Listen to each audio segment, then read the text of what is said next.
बिस्मिल्लाहिर्रहमानिर्रहीम। अस्सलाम वालेकुम नाज़रीन, आप देख रहे हैं प्रोग्राम द लास्ट आवर। मैं हूं यासिर रशीद और स्टूडियो मेरे साथ बराजमान है सीनियर तजज़ियाकार राना मोहम्मद अजीम साहब।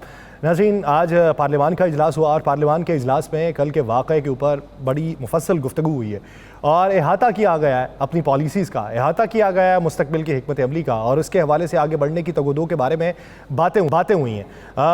आज रात के वक्त जब इफ्तार हो चुका था तो वज़ीर आज़म मियाँ मोहम्मद शहबाज शरीफ साहब ने भी खिताब किया और उन्होंने कहा जी कि 2014 का जो वक्त था उसी के तसलसल में अब भी हम एक मेज़ के ऊपर बैठ के गुफ्तो शुनीद करके आगे बढ़ने की तगदो कर सकते हैं। हमें मजबूत होकर एक पैगाम देना है और उसी मजबूती की अलामत बन के हमें ये साबित करना है कि हम मुत्तहिद हैं और किसी मामले के ऊपर जो पाकिस्तान की सालमियत के साथ जुड़ा हुआ हो, जो पाकिस्तान में दहशत गर्दी के नासूर को जड़ से उखाड़ फेंकने के लिए हिकमत अमली तरतीब देनी हो, तो इस ज़िमन में हम सब ने वाज़े तौर पे पैगाम देना है।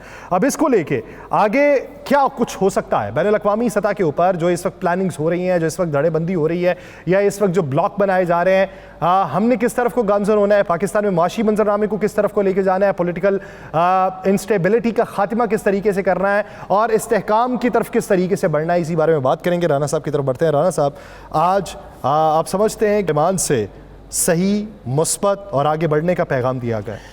बिस्मिल्लाहिर्रहमानिर्रहीम। अस्सलातु वस्सलामु अलैका या सय्यदी या रसूलल्लाह, अस्सलातु वस्सलामु अलैका या सय्यदी या हबीबल्लाह।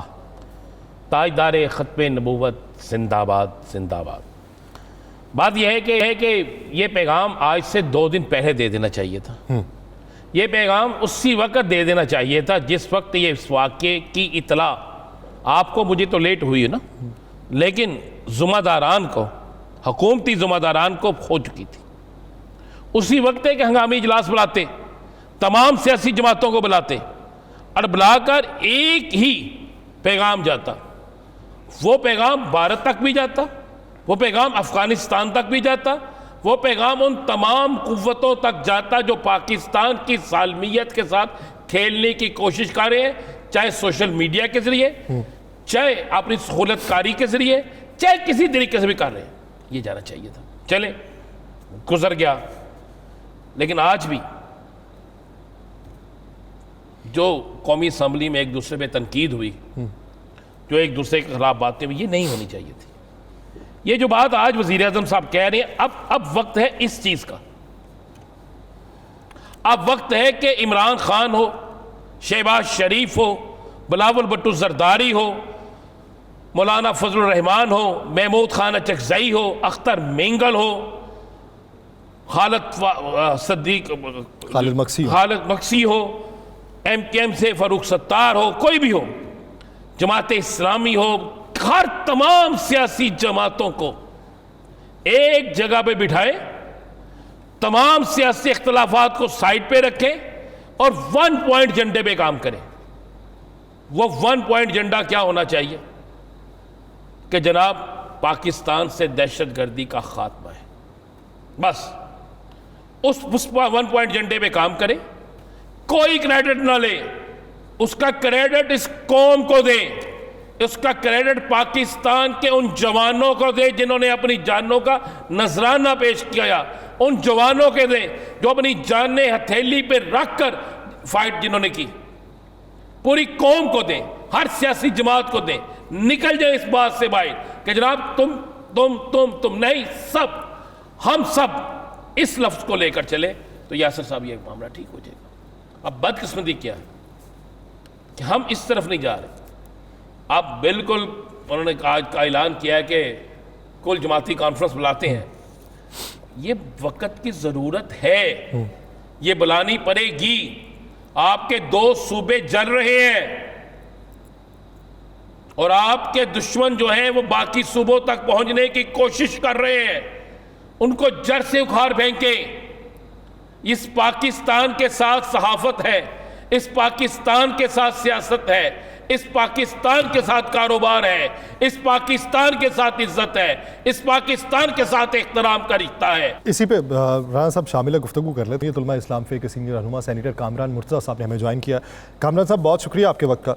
कामरान मुर्तज़ा साहब, आज असम्बली के फ्लोर से जो पैगाम गया या जो आज शहबाज शरीफ साहब ने जो गुफ्तगू की है, आप क्या समझते हैं कि इस वक्त किस चीज़ की सबसे ज़्यादा ज़रूरत है जो तमाम सियासी नज़रियात को एक तरफ रख के 1 पॉइंट एजेंडे के ऊपर तमाम कौम, तमाम सियासी जमातों, तमाम स्टेक होल्डर्स को मुत्तहिद करे और बैनुल-अक़वामी उन ताकतों को पैगाम दे जो पाकिस्तान में अनारकी फैलाना चाहते हैं, बदअमनी फैलाना चाहते हैं और इस्तेहकाम नहीं देखना चाहते? आज शहबाज शरीफ साहब को बातचीत करने के लिए खुद इब्तिदा करनी चाहिए थी तमाम सियासी कुव्वतों के साथ। भले वो उनकी पसंद की हैं, भले उनकी पसंद की नहीं है, या भले किसी के पसंद की हैं या किसी के पसंद के नहीं है। उनको कहना ये चाहिए कि मैं खुद चल के जाऊंगा और हम सब मिल के जो है इस मामले को हल करेंगे। ये किसी एक का मामला नहीं है, किसी एक का मसला नहीं है। इसके लिए सबको मिल के जो है वो कोई ना कोई जो है तरीकाकार ढूंढना होगा, और अगर कोई तरीका ना ढूंढ सके तो फिर चीजें आपके हाथ से तेजी से निकलती जा रही हैं। आप जो मर्जी कहते रहें, इस वक्त मामला खराब हो रहे हैं और इसका हल जो है वो आपकी सियासी तौर पे जो है ना मामला को दुरुस्त करने में, ना कि इसके लिए जो है ना वो आप असम्बली में लोगों को एक दूसरे को गालियां देते रहें या एक दूसरे पे तनकीद करते रहें और किसी को नीचा दिखाने की कोशिश करते रहें। ये वक्त ताज़ा नहीं है, या वैसे भी नहीं होना चाहिए इतने बड़े अवानों में। और बेहतर ये है कि आप मिल के बैठें और एक दूसरे के साथ मसाइल हल करें और ये मसला भी हल करें। कामरान साहब, आपने हमेशा हर गुफ्तगू में कहा कि वक्त निकल रहा है और फलां आपने हर जगह की निशानदेही की कि यहाँ पर हालात दुरुस्त नहीं है। आपने दोनों सूबों के मुताल्लिक बहुत सी चीज़ें कही। आज शहबाज शरीफ साहब ने कहा है कि मैं कुल जमाती कॉन्फ्रेंस बुला रहा हूं।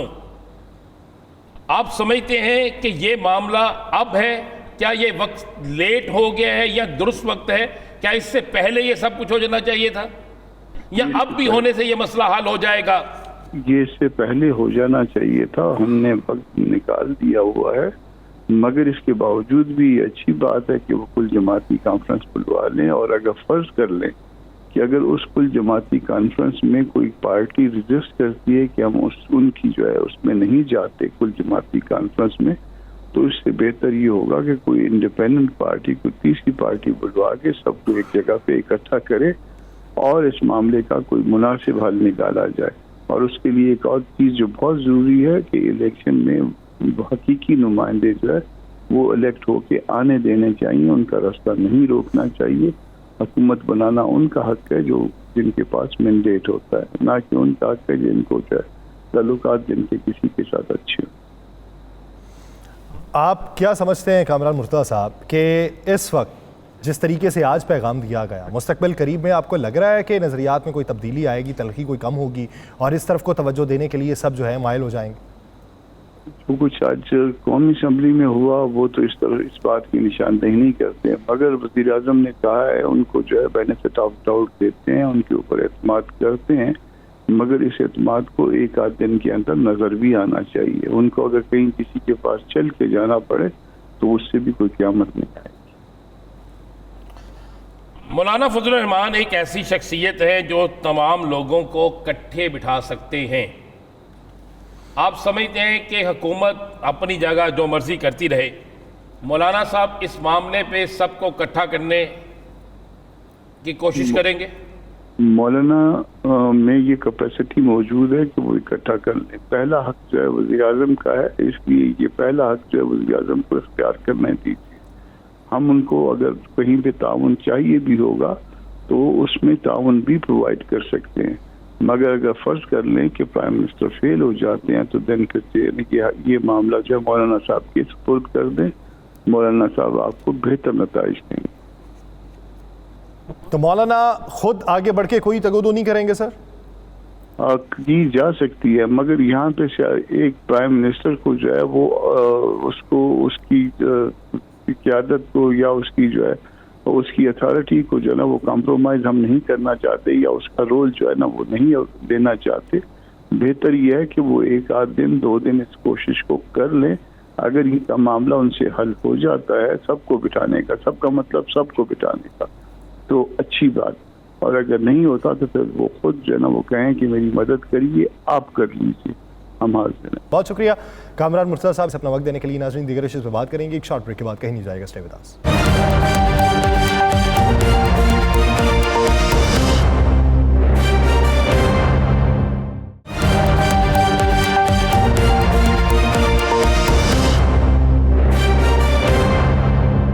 ब्रेक के बाद खुशामदीद नाज़रीन, मौजूदा अगर माशी मंजरनामे को देखें तो माशी मंजरनामे के हवाले से क्या डेवलपमेंट्स हैं और क्या बेहतरी के इम्कानात हैं कि ऐसे वक्त में जब बातें बहुत सारी हैं और मुख्तलिफ डायनामिक्स के ऊपर हो रही हैं, मुख्तलिफ तनाज़ात के ऊपर हो रही हैं, मुख्तलिफ समतों के ऊपर हो रही हैं, हमें हर समत का अहाता करना है, हमें हर इशू का अहाता करना है और उसमें बेहतरी के कोई जो इम्कानात हैं जो निकाले जा सकते हैं उस पर बातचीत करनी है। राना साहब, क्या समझते हैं कि कुछ आसानियाँ पैदा हो गई हैं महंगाई में? सुभान अल्लाह, माशाअल्लाह, मैं कुर्बान जाऊँ आप पे, मुझ पे। हाँ जी, मैं मुझे तो इस तरह लगता है कि आपको हर चीज़ मुफ्त आ रही है। मुझे ऐसा लगता है, मुझे लग रहा है कि आपको इफ्तारी, सहरी, घर का सामान, बिजली का बिल, गैस का बिल, आपके मोबाइल का बिल किसी और जगह से आ रहा है, जो आप कहते हैं इतनी आसानियाँ पैदा हो गई। मैंने पूछा है सवालन पूछा है, मैंने ये मुसल्लत नहीं की बात, मैंने सवालन पूछा है। सवालन आप जानबूझ के तेल डालते हैं। साहब गुस्सा आपने इस तरह किया जैसे मैंने आपके राशन में से निकाल लिया। तो मेरे राशन में से निकाला है यार, और क्या किया है? और आपको पता मुर्गी का क्या रेट है? मैं खाई नहीं सर, सब्जी आप पल्ले से नहीं खाइए कहो ना सर, सब्जी पे गुजारा कर रहे हैं। मैं इतना सब्जी का क्या रेट है मुझे बताओ जरा। 400-500 में मिल जाती है, 400-500 में। तो जिस बंदे की मजदूरी बेचारे की सारा दिन की मेहनत जो है, महीने मजदूरी के बाद 500 जिसको मिलता होगा, वो 400 रुपए की सब्जी ले आए, क्या करें वो मुझे बताओ ना। मैंने आज पूछा शाही चौधरी से, मैं कहा यार तू रोजाना जाता है, मुंह उठाता है, मुझे नहीं समझ आती तेरी, तुझे वो कौन सा बाजार नजर आता है जहां तू जाके करके आ जाता है एक सर्वे सा और टीवी पे चल जाता है, जनाब बहुत सी चीजें सस्ती हैं।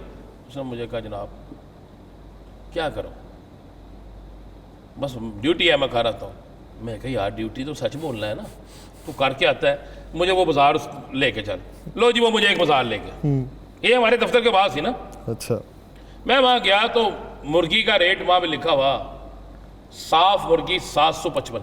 साफ मुर्गी। और गंदी? अच्छा, मैंने पूछा उसे, मैं कहा गंदी है साफ की मतलब है साफ ये तुम पका के देंदे हो, ये की कचनार पाते हो, की पाते हो?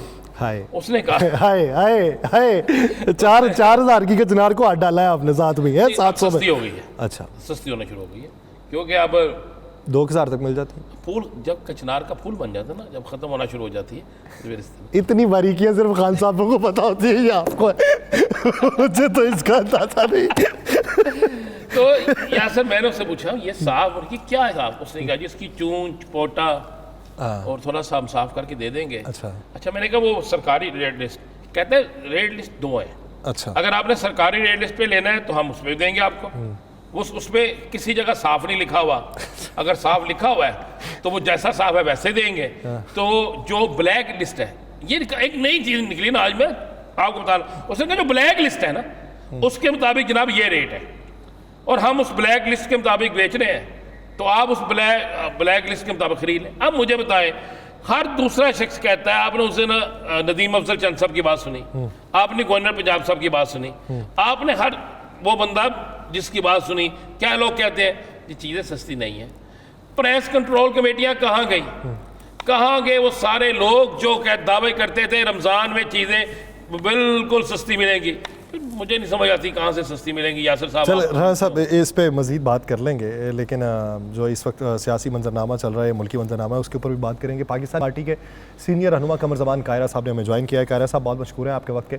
कायरा साहब, यहाँ पे मुआशी मंजरनामे में बात हो रही थी, लेकिन इस वक्त जो अहम कौमी पहलू है उसके ऊपर आप समझते हैं कि हमारी सियासी जमातें बशमूल हुकूमत, बशमूल अपोजिशन या कोई भी स्टेक होल्डर, वो ऐसी मतानत और संजीदगी के साथ उस एक नुक्ते के ऊपर मरकूज़ है कि जिस नुक्ते के ऊपर ही बिलखुसूस इस वक्त बात होना ज़रूरी है कि हमें मुत्तहिद होकर पैगाम कैसे देना? देखिए, ये एक अच्छा आइडिया है कि मुत्तहिद होकर पैगाम देना चाहिए। ये अच्छी ख्वाहिश है, प्रैक्टिकली ऐसा कभी हुआ नहीं। हर जमात अपनी तरह सोचती है और सियासी तौर पे अपने मफादात का भी ख्याल रखती है, और ये कोई जुर्म का काम नहीं है। लेकिन देखना यह है कि जो आपका करंट इशू है, आपके सामने है, उसके ऊपर आपका नुक्ता नजर क्या है। दहशतगर्दी जो तालिबान के साथी हैं, इस वक्त हमारा बहुत सारा तबका वो है मजहबी जो तालिबान का साथी है, वो तो उसको कंडेम नहीं करेगा, आपके साथ एक पेज पे नहीं आएगा। इसी तरह जो बलूचिस्तान के अंदर जमातें या जमात काम कर रही है BLA के नाम से, वहाँ की कई जमातें जो कहती तो नहीं है कि हम उनके साथी हैं, लेकिन उनको कंडेम भी नहीं करती, तो मुकाबला भी नहीं करती, वो कहने को सियासी बातें जरूर करती हैं, तो वो कैसे आपके साथ एक पेज पे होंगी? करना ये होता है कि जहाँ पे मेजॉरिटी जो कि साहिब फिक्र जिनका इख्तियार होता है, उन्होंने ये फैसला करना होता है कि अब क्या करना चाहिए, और उसके लिए वाइडर कंसल्टेशन या जितना मुमकिन हो अपने दायरे को बड़ा करके कंसल्टेशन कर लेनी चाहिए। इस पे एक नुक्ते पे सब मुत्तफिक हो, ये कभी हुआ ही नहीं। तो कायरा साहब, इसका हल बताएं। आप बड़े पुराने सियासतदान हैं और आप बड़े आपकी संजीदा गुफ्तगू और बड़ी चीज़ें हल जो है वो आप निकाल भी लेते हैं। हल क्या होना चाहिए? कौम जानना चाहती है कि किस तरह हमें इस दहशतगर्दी से निपटने के लिए क्या करना चाहिए कि जिससे कम से कम हम इससे निजात हासिल कर सकें। राणा साहब, ये मामला बड़ा गहरा, बड़ा पेचीदा, बहुत पुराना है। इसके हल के लिए पहला काम तो है एतमाद साजी, कि जो माजी में बलोचिस्तान के साथ वादे किए गए, बलोच के किसी सरदार के साथ नहीं, किसी ग्रुप के साथ नहीं, बलोचिस्तान के साथ जो प्रॉमिसेस थे आईनी और माली तौर पे, वो पूरे होने चाहिए। दूसरा, वहाँ की जो सियासी कुव्वतें हैं, सियासी जमातें हैं, ये सरदारी निज़ाम से बाहर निकलने के लिए पहले उसकी कोशिश करनी है कि सियासी जमातों के साथ इकट्ठ करके एक डायलॉग किया जाए। एक अदम एतमाद का बहुत बड़ा इशू है इस वक्त, उससे निकलने का। और साथ ही साथ ये कहना कि जी ऑपरेशन नहीं, बिल्कुल आपको फोर्स का इस्तेमाल भी करना पड़ेगा, इसलिए कि इस वक्त जो लोग पाकिस्तान की सालमियत के दरपे हैं, वो डायलॉग के जरिए अपने उस मुतालबे से हटने को तैयार नहीं है, भले वो तालिबान हो, भले वो BLA वाले। अच्छा कायरा साहब, आपने कहा कि जो वादे किए गए बलूचिस्तान हुकूमत से उनको पूरा करना चाहिए। आपको ये भी मालूम होगा कि पंजाब के अगर कोई ठेकेदार हैं और वो ठेका बलूचिस्तान में लेते हैं, तो सर ये यहाँ पे कमीशन चलता था, उससे बहुत कहीं ज़्यादा वहाँ पे चलता है। 40% कहते हैं कि पहले हमें देना पड़ता है, फिर जाके वो टेंडर मिलता है। अब उसमें वहाँ की जो सियासी जमातें हैं, चले वसाइल पूरे नहीं फराहम हुए होंगे, पूरे फंड्स नहीं फराहम हुए होंगे, जो वसाइल दस्तयाब थे उन वसाइल के ऊपर भी अगर डाका वही मारते रहें, तो फिर वो तकसीम या फिर उसकी बराबरी या फिर उसकी तौजीहात क्या दी जा सकती? ये बात आपकी जो है बड़ा वजन है, और ये बिल्कुल दुरुस्त है कि वहाँ पे ब्यूरोक्रेसी का भी आलम यही है, और बहुत सारे लोग तो अच्छे लोग भी हैं, लेकिन बहुत सारे लोग वही हैं जिनके बारे में इस तरह की स्टोरियां बहुत मशहूर हैं जो परसेंटेज आपने बताई है। इस हवाले से मैंने कहा ना कि सारे लोग मामलात को दुरुस्त करने के लिए संजीदा नहीं होते, इसलिए कि उनको ये जो सूरत हाल है ये सूट करती है। अगर चीजें सारी स्ट्रीमलाइन हो जाएं, वहाँ पे रूल ऑफ लॉ आ जाए, कुछ ट्रांसपेरेंसी आ जाए, तो जो उनकी लूट मार है, जो मिक्स बिली भगत से सब कुछ हो रहा होता है, उस पे कदगर लग जाती है। लिहाजा वो इस सारे मेस के, इस सारी बैड गवर्नेंस के, इस सारी अनार्की के वो बेनिफिशरी होते हैं, वो इसको खत्म नहीं करना देना चाहते। लेकिन जो हेल्थ अफेयर्स पे बैठे लोग होते हैं, बहरहाल उन्हीं का ये काम है। बलोच सरदारों के अंदर भी बहुत सारे लोग ऐसे हैं जो बड़े अच्छे किरदार के, बड़े अच्छे ख्यालात के लोग हैं। आपको उनको आइडेंटिफाई कर और एतमाद खड़ा करना होगा।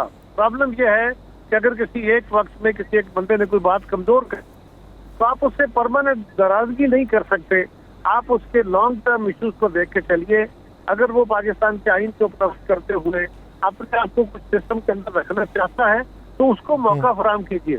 दूसरी तरफ आपको डंडा भी सामने रखना, कानून का डंडा भी सामने रखना है, इसके अलावा भी चारा नहीं है।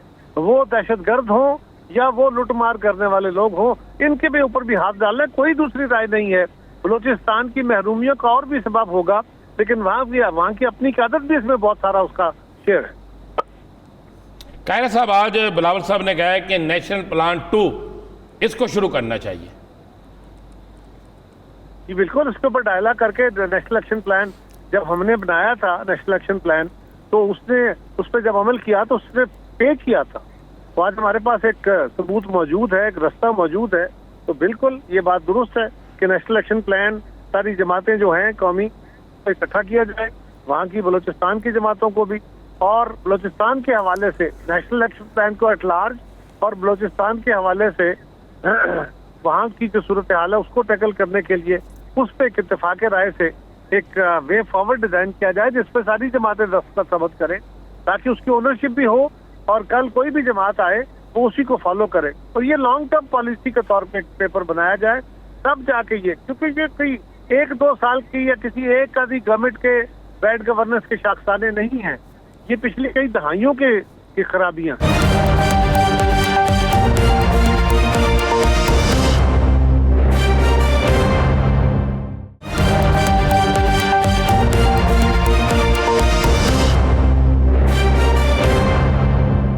अच्छा कायरा साहब, आप क्या समझते हैं कि इस वक्त जो मुल्की सतह पे एक तरफ बलूचिस्तान का मामला है, दूसरी तरफ खैबर पख्तूनख्वा का मामला है, और एक ही वक्त में ये तमाम चीज़ें जो हैं ज़्यादा सर उठा रही हैं। पहले इक्का दुक्का वाक़यात होते थे, अब हर रोज़ या हर गुजरते दिन के साथ एक नई खबर आ रही है। तो इस पे इसके पीछे भी तो ताकतें जो हैं वो मुतहर्रिक होंगी, तो उन ताकतों का कला कामा कैसे किया जा सकता है? देखिए, आपने मेरिट पे काम करना है, असूल के तहत काम करना है, हिकमत से। सिर्फ मेरिट पे काम करके जज्बातियत के साथ भी चीजें खराब हो सकती हैं। इस वक्त हमें बहुत समझने की जरूरत है। तो ये एक लंबी बहस और लड़ाई है, इसकी लॉन्ग टर्म भी और शॉर्ट टर्म भी दोनों स्ट्रेटेजी बना के आपको तसलसल से इनको काउंटर करना है। ये कोई तरीका नहीं है कि आप एक दफा एक क्राइसिस खड़ा होता है, आप कहते हैं चलो यार इसको फिलहाल दबाओ, आज का वक्त तो गुजारो, कल देखा जाएगा। तो आज आपको मुश्किल फैसले करने हैं, कल उससे शायद निस्बतन कम मुश्किल हो और आने वाले वक्त में फिर आसानी के फैसले होंगे। आज आसानी के फैसले किए तो ये मुश्किलात के फैसले बढ़ते चले जाएंगे और हम बिल्कुल बेबस हुए पड़े हाल में। तो कायरा साहब, बिल्कुल आप दुरुस्त कह रहे हैं, हम बड़े बुरे हाल में हैं, हमें बड़े सख्त फैसले करना होंगे। ये वाकया जो सानिया हुआ, इस साने ने हला के हमें रख दिया और पूरी कौम को एक कौम बनने का एक सबक दिया, एक इशारा दिया। और आज वज़ीर आज़म ने कुल जमाती कॉन्फ्रेंस जो है उसको बुलाने का भी ऐलान किया है। आप इसको इसका हल समझते हैं या इसके लिए हमें मज़ीद आगे जाना होगा? ये बात दुरुस्त है जी, बड़ा अच्छा फैसला है। कौमी क़यादत को इकट्ठा करना चाहिए, बैठ के फैसला करना चाहिए, कौमी क़यादत को एतमाद में लेना चाहिए और सारी जमातों की क़यादत को अपनी जिम्मेदारी का मुजाहरा करना चाहिए। पॉलिटिक्स भी उनका हक है, बिल्कुल करनी चाहिए। ऐसे इशूज के ऊपर भी अवामी हमदर्दी हासिल करने का नाम ही सियासत है ना। तो लोग अपनी अपने तरफ से अवामी हमायत हासिल करना चाहते हैं, करें। लेकिन वज़ीर आज़म साहब का एक अच्छा स्टेप है। मैं ये गुजारिश करूं कि डर के हुकूमतें नहीं चलती, हमें अपनी हुकूमत को मुकम्मल तौर पर सपोर्ट फराहम करनी चाहिए और हुकूमत को तगड़े होकर फैसले करने की जरूरत है। ये जो हम देखे ना, आए दिन कोई एक ग्रुप उठता है, वो आके सड़कें बंद कर देता है, कभी दूसरा ग्रुप उठता है, वो कहता है हम कानून को नहीं मानते, कभी कोई तीसरा ग्रुप उठता है और पाकिस्तान के अंदर वो कहते हैं जी कि हम स्मगलिंग ना करें तो हमारा गुजारा नहीं होता, एक कहता है जी हमें टैक्स देने की आदत नहीं है, हम क्या करें। तो ये इसके लिए कोई यूनिफॉर्म पॉलिसी बनाने की जरूरत है। जंग टपाऊ पॉलिसियां इसी तरह के खराब मसाइल पैदा करती है जिनका आज हम सामना कर रहे हैं। अच्छा सर, एक और अहम गौरतलब मामला ये है कि अमेरिका के अंदर इस वक्त बात चल रही है ट्रैवल बैन के ऊपर, और मुमकिना तौर पे वो अफ़गानिस्तान के शहरियों के ऊपर लग सकता है, और उनके ऊपर भी जो 20,000 पाकिस्तान में मौजूद हैं और इस वक्त मुंतज़िर हैं वो अमेरिका के दरवाजे अपने लिए खुलने के लिए। अगर उनकी वीज़ा पॉलिसी या इमिग्रेशन पॉलिसी जो है उसके अंदर ये शिफ्ट आता है, तो फिर हम उन 20,000 का क्या करेंगे जो अमेरिका भिजवाने के लिए हमने यहाँ पे रखे हुए? हम उनका क्या करेंगे जो हमने पिछली कई दहाइयों से रखे हुए हैं और वो हमारे लिए दर्द सर भी हैं और वो हमारे कारोबारों पे भी काबिज हो गए हैं। ये एक बड़ी बहस है। आप 20,000 का कह रहे हैं, यहाँ तो 20 लाख से भी ज्यादा, कई 20 लाख यहाँ मौजूद, बल्कि कई एरिया ऐसे हैं जहाँ पे आप जा भी नहीं सकते। आपको लाहौर शहर में कभी सर्च कीजिए, आपकी जो बड़ी बड़ी मार्केट्स हैं उनमें कौन है जो आधी आधी मार्केटों की और 1/4 1/3 मार्केटों के ऊपर पिछले 10 साल में काबिज हो गए। वो कौन लोग हैं, कहाँ से आई है उनकी दौलतें? ना वो टैक्स देते हैं, ना वो किसी कानून को मानते हैं। जरा कभी सर्वे तो करके देखिए। अच्छा कायरा साहब, एक चीज़ और, ये जो सिंध से नहरें निकालने वाला मामला है, अब उस पर स्टेक होल्डर आपकी जमात पीपल्स पार्टी जो है वो सिंध की बड़ी स्टेक होल्डर है। जरदारी साहब कहते हैं ये एक तरफा फैसला काबिल कबूल नहीं, बिलावल भुट्टो साहब ने भी उस पर बात की, शर्जीली नाम मेमन साहब कहते हैं जी ये निकाल ही नहीं जा सकती, हम निकालने ही नहीं देंगे। आपका ताल्लुक पंजाब से है, क्या समझते हैं कि इसका हल क्या हो सकता है, और अगर ये इम्प्लीमेंट होता है तो उसका फ़ायदा या नुकसान क्या होगा? देखिए, बाज़ औक़ात फायदा का काम होता है, काम अच्छा होता है, नीयत अच्छी होती है, करने का तरीका गलत हो जाए ना तो वो अच्छा काम, अच्छा इरादा रह जाता है और वो काम कटाई में पड़ जाता है।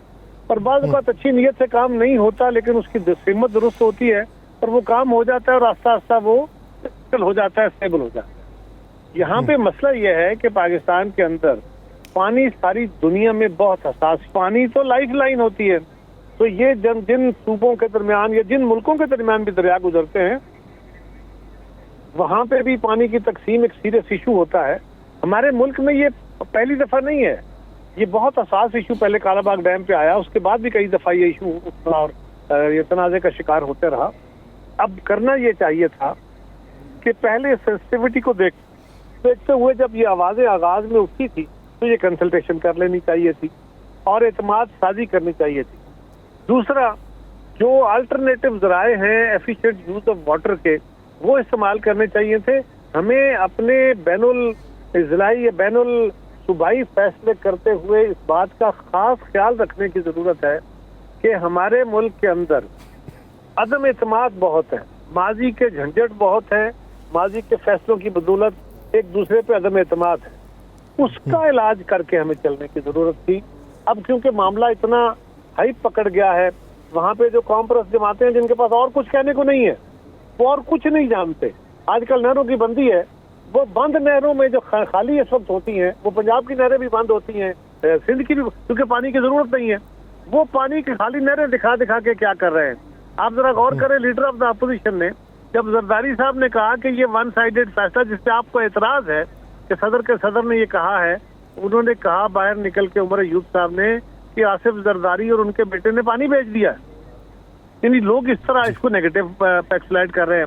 पीपल्स पार्टी का वहां पे गढ़ है, जब पीपल्स पार्टी के वोट बैंक को इस नेगेटिव प्रोपेगेंडे से इफेक्ट होगा तो हमें उसके ऊपर उन्होंने भी अपनी कंस्टिट्यूंसी को एड्रेस करना है और उसके जायज तहफ़्फ़ुज़ात दूर करने की जरूरत है। वहाँ नाजायज भी तहफ़्फ़ुज़ात बन रहे हैं, जायज तहफ़्फ़ुज़ात को जायज जगहों पे जायज फोरम के जरिए उसको एड्रेस करना चाहिए। इसको पॉलिटिकली हैंडल करने की जरूरत थी, जो मेरा ख्याल है नहीं हुआ। अभी भी हिकमत का तकाजा यही है कि सांस लें, थोड़ा सा कंसल्ट करें और बेहतर रास्ता निकालें, बजाय इसके कि हमारी जो बैनुल सूबाई आपस में एतमाद है जो पहले ही बड़ा खराब है, इसमें और डेंट ना पड़ जाए। तो आप समझते हैं कि इस पे डेंट पड़ सकता है? क्योंकि जितने मुतालबात पीपल्स पार्टी ने किए हैं, जमीयत उलमा इस्लाम ने किए हैं, GDA ने किए हैं, उनके बावजूद भी अभी तक काम में कोई रुका नहीं काम, या किसी तरफ से ये नहीं कहा गया कि इस पर हम गौर करते हैं। देखिए, अगर नहीं कहा गया तो फिर उसके राना साहब जो इस तरह के फैसलों के असरात आते हैं ना, ये आहिस्ता आहिस्ता ये छोटा सा जख्म होता है, फिर अंदर से ये गैंग्रीन बनता है और ये फटता कुछ अरसे बाद जाके। तो मैं समझता हूँ कि नहीं, ऐसा नहीं है कि जो जिम्मेदारान हैं उनको इस बात की हसासियत का अंदाजा नहीं है, वो इसके ऊपर कंसल्टेशन कर रहे होंगे, करनी चाहिए और इस मामले को बड़ा डेलिकेटली हैंडल करना चाहिए, डेलिकेटली, और एतमाद बहाल करने की जरूरत। अच्छा खैर साहब, एक और चीज़ सर, आप लोगों ने ये बात की कि हम हुकूमत का हिस्सा नहीं बनेंगे, इसलिए कि फुल फ्लैज अगर पाकिस्तान मुस्लिम लीग नून के पास हुकूमत हो तो बेहतर वो कर सकती है, लेकिन अब वो अपने पास भी फुल फ्लैज नहीं रख रही, इत्तेहादियों को शामिल किया जा रहा है, उसके बावजूद पीपल्स पार्टी का काबीना में शामिल ना होने का फैसला, ये किस बुनियाद पे? देखिए, उन्होंने पहले, देखिए हर जमात तो ये नहीं सोची ना, अगर MKM ने कहा कि जी हम तो अगर आपके साथ देंगे तो हमें शेयर दें, तो ले लिया, ठीक है, लेना चाहिए। पीपल्स पार्टी अपने किए के फैसले के पाबंद है ना, तो हम समझते हैं कि नहीं, गवर्नमेंट को मौका देना चाहिए, मुस्लिम लीग को लीड पार्टी के तौर पे काम करना चाहिए और वो बेहतर तरीके से फैसले कर सकते हैं, करें। तो ये कहा गया था हमें जब हमारी डायलॉग हो रहे थे कि 2.5 साल का फैसला कर लेते हैं, तो बिलावल साहब ने कहा नहीं, अगर आप 2.5 साल का करके अभी बाहर निकलेंगे तो पहले दिन से ये हुकूमत कमजोर हो जाएगी बिल्कुल, क्योंकि ये तो है ही 2.5 साल ही गवर्नमेंट, फिर काम खराब हो जाएगा। तो हम तो एक नीति के साथ इस मामले को मुल्क के मुफाद में आगे लेके बढ़ रहे हैं। खैरा साहब, आपने बड़ी अच्छी बात की कि मुल्क के मफाद में आप इसको आगे लेकर जा रहे हैं। अब ये देखें कि अभी तक इलेक्शन कमीशन का फैसला नहीं हो सका, 45 दिन ऊपर हो गए हैं, अभी तक 2 और सूबों में इलेक्शन कमीशन लगने थे उनकी भी मुद्दत पूरी हो चुकी है, उसका फैसला नहीं हो सका। 2 सूबों के मेंबर की, 2 सूबों के मेंबर नहीं फैसला हो सका। तो ऐसे फैसले जो पाकिस्तान के आइन के लिए ज़रूरी है, जो पाकिस्तान में आइंदा के इलेक्शन के लिए ज़रूरी है, जो पाकिस्तान के जमहूरी अमल के लिए ज़रूरी है, इनमें रुकावट क्या? ये तो सवाल आपको वज़ीर आज़म साहब या उनकी जमात से पूछना चाहिए, मैं इस पे क्या बता सकता हूँ। हम आपको एक रहनुमा समझ के कर सकते हैं ना, आपसे रहनुमाई भी ले सकते हैं। मैं तो ये कह सकता हूँ कि ये फैसले वक्त से हो जाने चाहिए थे, होने चाहिए, तो कोई शक नहीं है, लेकिन क्यों नहीं हुए इसका जवाब तो अब हुकूमत ही दे सकती है ना, जिन्होंने फैसले करने। आपका अंदाजा क्या है? नहीं, मैं तो बता रहा हूँ ना, मैं तो ये कह सकता हूँ कि ऐसा होना चाहिए। अंदाजा मेरा क्या हो सकता है, मैं तो शामक तो ये मारने की आदत नहीं है मुझे। अच्छा सर, पंजाब में जो पावर शेयरिंग की बात थी, या पंजाब के अंदर अपने जायज़ मुतालिबात वाली बात थी, जिस पे नदीम अफजल चंद साहब भी अक्सर बोलते थे, गवर्नर पंजाब भी बोलते थे, जिस पे वेलकम ना, जरदारी साहब को वेलकम ना करने पे भी एतराज़ात उठाए जा रहे थे, वो हालात कुछ बेहतर आ रहे हैं या वो मामलात भी जूं के तूं हैं? अभी तो कोई बड़ा फर्क नहीं है, लेकिन हालात में फर्क आना चाहिए, बेहतरी होनी चाहिए। अभी कोई बड़ा फ़र्क नहीं है, लेकिन हालात में बेहतरी आनी चाहिए और फ़र्क पड़ना चाहिए। बहुत शुक्रिया कमर ज़मान कायरा साहब इस हवाले से अपना वक्त देने के लिए। नाज़रीन देख रहे करेंगे एक शॉर्ट ब्रेक के बाद, कहीं नहीं जाएगा, स्टे विद अस।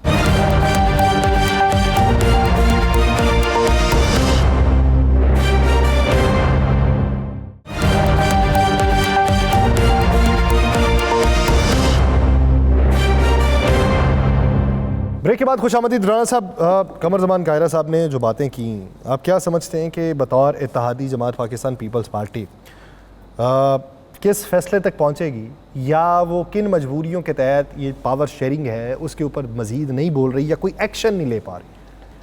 चलिए मैं आपको खबर दे देता हूँ। जी सर। पंजाब में पीपल्स पार्टी को पावर शेयरिंग मिलने लगी है। मिलने लगी? जी, मैं आपको खबर दे देता हूँ।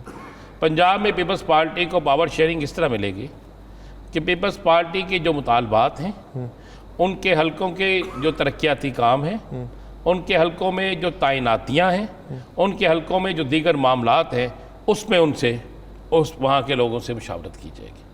उसके लिए एक लिस्ट तैयार की गई है। कुछ MPs हैं, कुछ इनके ख़ास लोग हैं, मतलब जो नहीं जीत सके लेकिन वो बड़े नाम है उनके हलकों में वो काम किया जाएगा। एक तो ये किसी हद तक चीज़ें फाइनल हो चुकी हैं। ये जो वज़ीर आज़म साहब ने शाया दिया था, इसमें इफ्तार डिनर दिया था इनको, उसमें ये चीज़ें बिल्कुल फाइनल हो गई थी, और आप अगले चंद दिनों में इस पर आप वाज़ेह तौर पर देखेंगे। अच्छा, दूसरी बात जहाँ तक ये है कि पीपल्स पार्टी के हवाले से ये कहना है कि फ़लाँ मामले पर पीपल्स पार्टी इत्मीनान में नहीं है, ये बिल्कुल झूठ है। हर एक मामले पे पीपल्स पार्टी इत्मीनान पे है, हर एक मामले पे। भाई पीपल्स पार्टी नहीं, बलोचिस्तान के अंदर हुकूमत किसकी है? People's party. People's party. Punjab में गवर्नर किसका है? People's party.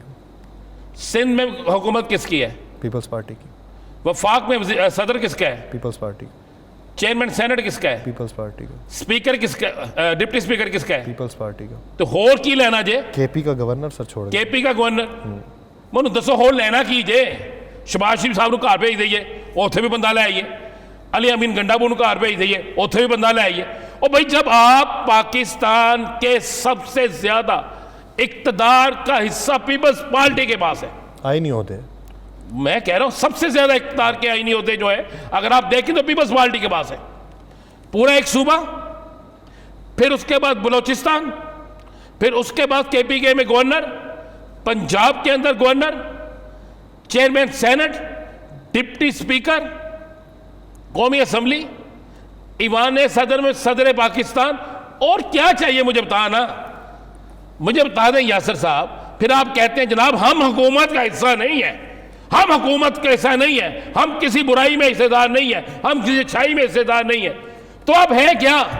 अगर नहीं आपके सूबे में काम ठीक हो रहा तो बड़ी अच्छी बात की है कामरान मुर्तज़ा साहब ने, इस्तीफा दे, घर जाए, कहें जनाब मैं तो वहां अपने सूबे के साथ खड़ा हूं। और अगर है ऐसा, काम सब हो रहे हैं, आपको सारी चीजें पता है, आपके हर एमएनए जो है उसके हल्के में भी काम हो रहे हैं, आपके फंड भी जारी हो रहे हैं, आपके साथ एहसन इकबाल साहब आपके पास जाते हैं, बेहतरीन मुलाकात भी हो जाती है, बाकी लोगों से भी होती है, अलीमीन गंडापुर से भी होती है, इनके वज़ीर आला के भी होती है, वज़ीर आज़म जाते हैं, वज़ीर आला इस्तकबाल करते हैं, सारा कुछ ठीक होता है।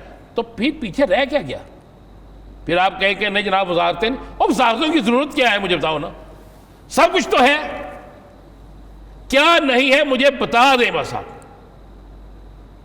कोई एक चीज बता दें जो नहीं है उनके पास। हजारों ख्वाहिशें हैं ऐसी कि हर ख्वाहिश पे दम निकले, और दम भी नहीं निकलना किसी रहते थे, दम तो आवाम से निकलन डे है जिन्होंने तुम 750 रुपए किलो मुर्गी खुआन डे हो, और यहाँ पे बैठ के आप हंसते जाते हैं, आपको पता कोई नहीं है, आप बातें करते हैं। 300 रुपए किलो दूध हो गया, 300 रुपए किलो दही हो गया, क्या जो है जिसे कहते हैं सब्जी, वो गरीब आदमी सब्जी नहीं ले सकता, दालें वैसे ही पहुंच से दूर है, दूध नहीं पी सकता, दाल नहीं खा सकता, सब्जी नहीं खा सकता, गोश्त नहीं खा सकता, मेडिसिन कल से महंगी हो गई है, हर चीज तो महंगी हो गई है। तो आप कहते हैं जनाब वो ऐसी ख्वाहिशें कि हर ख्वाहिश पे दाम निकले, और आवाम की ख्वाहिश को पूरी कर दो। आपने तो मुझे उनका पूछा था, आवाम का तो पूछा ही नहीं सर। अच्छा, कल से ना मैं प्रोग्राम में आपको सिर्फ सोचूंगा कि आपका आवाम से कोई तल्लक नहीं है। मेरा? हाँ जी, और आपसे पूछूंगा बड़े बड़े लोगों के मुतल्लक। नहीं, मेरा किससे ताल्लुक? नहीं, आप कह रहे हैं ना, मैंने कहा आपने सर पूछा, आपने पीपल्स पार्टी का पूछा, मैंने पीपल्स पार्टी का जवाब दिया। पीपल्स पार्टी में लोग भी तो है ना, कारकुन भी तो है ना। उमर साना देखता हूँ जी फलां के घर इतने पैसे पहुंच गए, अच्छा मैं सोचता हूँ पता नहीं कोई जेबों दे रहे हैं, बाद में पता चलता नहीं साढ़े खजाने जो पहुंच रहे हैं। कौन से पैसे? पता नहीं वो 5000 रुपया को गवर्नमेंट दे रही है, बेनज़ीर इनकम सपोर्ट प्रोग्राम वाला। नहीं कोई ये रमज़ान पैकेज है गालबन। अच्छा, तो वो सुनता हूँ सारा दिन, पता नहीं कौन सा है। अल्लाह करे ये सारा काम ठीक हो जाए, अल्लाह करे मेरे मुल्क का हर शख्स जो है ना उसको इमदाद की बजाय उसको उसका रोज़गार मिले, उसको उसका हक मिले। इमदाद नहीं चाहिए हमें, हमारा हक चाहिए, इमदाद नहीं चाहिए।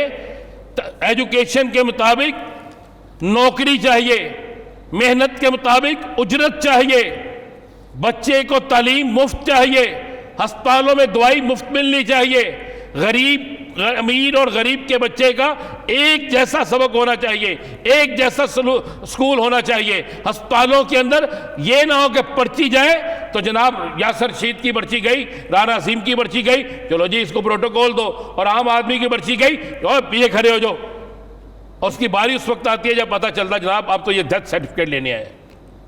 नहीं मैं ठीक कह रहा हूं आपको, वो चाहिए हमें, नहीं चाहिए 5000 की, नहीं चाहिए 10,000 की, नहीं चाहिए 20,000 की, किसी भी हुकूमत से इमदाद। हुकूमत सिर्फ जो काम उसका वो करे, बेरोजगार को रोजगार दे, एजुकेशन जहां पे चाहिए वहां पे एजुकेशन दे, जहां पे जिस शख्स को नौकरी चाहिए नौकरी दे। ये हमें बना दिया फकीर, तो सर पूरा फकीर बना दिया पूरा मुल्क। क्या इमदाद पे चल रहा है सर? आप इमदाद पे नहीं चल रहे पूरा मुल्क लेके? ओ यार हम तो इमदाद लेकर बंगला डालते हैं, हमारा तो वो हिसाब है कि जिस दिन हमें पैसे मिलते हैं ना इमदाद के, तो हम एक डोल लेते हैं और उस पर बंगला डालते हैं। हाँ वाह वाह वाह क्या है, सामने इमदाद मिली है, इमदाद अच्छा किमें वापस देनी है? खून निचोड़ के, खून कट के वापस देनी है। ये तो हमारा आलम है। जो कौमें इमदाद के नाम पर खुश होती हों, जो कौमें कर्ज लेने के बाद खुशी मनाती हों, वो कौम तरक्की नहीं करती। हम आवाम को क्या कह रहे हैं कि जनाब हमारे बैंकों में कितने पैसे भरे हैं, और अगले दिन एक टिकट के चलता है फलां मुल्क ने अपना इतना पैसा एक साल के लिए रोल ओवर कर दिया फलां, और साडा की ये। सर सब प्रोग्राम का वक्त खत्म होने वाला है। खत्म होने वाला प्रोग्राम का, सच बोला थे सच आखा थे भजन खा डरदी सच ना। थोड़ा सा सच और बताएं, आपका वो सोलर सिस्टम ठीक चल रहा है? आप चाहते क्या है? यार पूछा है मैंने। आप चाहते क्या है? मुझे एक बात, आप चाहते हैं क्या? बिजली के बिल में रिलीफ मिल रहा है ना? नहीं बहुत रिलीफ मिल रहा है जी। मैं कह रहा हूँ मुझे इतना रिलीफ मिला है कि मैंने उस रिलीफ से ना सोचा कि यूरोप का एक टूर करके आऊँ। अच्छा बहुत रिलीफ मिला। आइंदा भी सुनने में आया कि रिलीफ मिलेगा सोलर। बहुत रिलीफ मिलेगा जी। कहते जी वो जो पहले आप यूनिट जितने रेट पे देते थे अब जी अच्छा रेट मिला। आज सुना है कि पेट्रोल सस्ता हो रहा है, कह रहे हैं प्रोड्यूसर साहब का भी मुझे मैसेज आया। हाँ जी। कि पेट्रोल सस्ता हो रहा है। अल्लाह करे यार उसका वो कोई खुशखबरी तो मिल जाए। अच्छा पेट्रोल सस्ता होगा तो फिर तो सब्ज़ी सस्ती हो जाएगी ना। पेट्रोल पे चलती है? नहीं चिकन वो कहते हैं ना गाड़ी भी आता है सामान। अच्छा। चिकन भी सस्ता हो जाएगा, दालें भी सस्ती हो जाएंगी और गरीब आदमी जो है उसको कोई रिलीफ भी मिल जाएगा। आप तो गरीब नहीं हैं यासर, आप एक अमीर आदमी हैं। गरीब आदमी बेचारा जो है वो उसको रिलीफ तो मिल जाएगा कि नहीं मिलेगा? सर मेरे वर्गे 4-5 और अमीर हो गए ना साडा असि तो कंगाल हो जाता। मुझे प्रोग्राम का वक्त नाज़रीन ख़त्म हुआ जाता है। मुझे और राना साहब को दीजिए, तो आपसे मुलाकात होगी कल के रोज़। अपना बहुत सा ख्याल रखिएगा। अल्लाह ने के बाद।